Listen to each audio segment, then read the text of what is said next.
सानो कसको नाना हो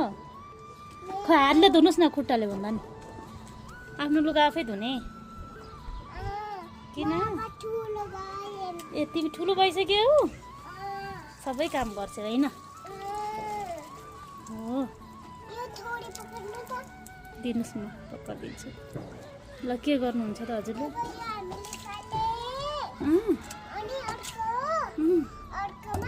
कस्तो तिम्रो लुगा हो खै कसरी पखाल्छौ नि बिस्तारै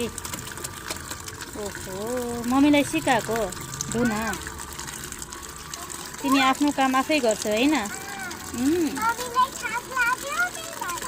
मम्मीलाई थाक लाग्यो मम्मीलाई हेल्प गरेको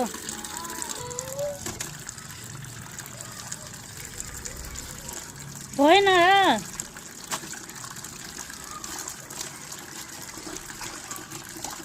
भयो नि अब भयो नि भयो त धोएर कति राम्रो गरेर धोएको तिमीले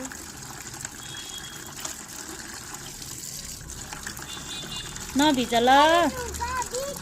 भिजाउनु हुन्न ओके